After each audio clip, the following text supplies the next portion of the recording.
I'm Atra El-Nashar in Washington. Cuba is on edge following the U.S. military strikes on Venezuela and the capture of Nicolás Maduro. President Trump claiming the Cuban communist government's days are numbered.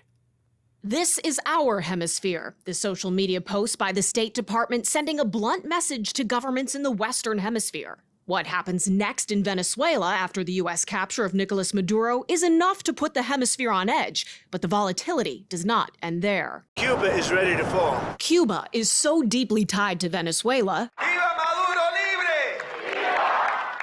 Its government says 32 members of Cuban armed forces were killed in Saturday's U.S. military operation, declaring Monday and Tuesday official days of mourning. Prior to Maduro's capture, Venezuela supplied Cuba with roughly 30,000 barrels of oil per day, according to multiple estimates. Cuba now has no income. They got all of their income from Venezuela, from the Venezuelan oil. The U.S. has a complicated history with Cuba and its communist regime, from JFK's Cuban Missile Crisis to on-again, off-again travel restrictions. With Russia and China in Havana's corner, some raise doubts that this latest move by the U.S. will be what causes the Cuban government to fall. I think one thing we have learned through decades of Castro and the leadership post-Castro is that American efforts to further isolate Cuba have not led to the downfall of the regime. So I don't think it will work this time either. If Cuba's government holds up post-Maduro, there's a question of whether President Trump will pursue direct military action inside Cuba.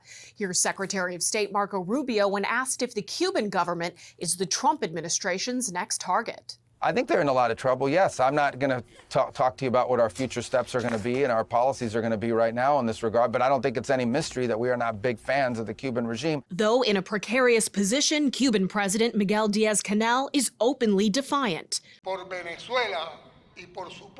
Venezuela and of course also for Cuba, we are willing to give even our own blood, even our own lives, but at a very high price.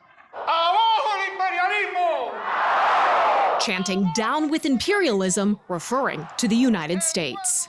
In Washington, I'm Atra El-Nashar reporting.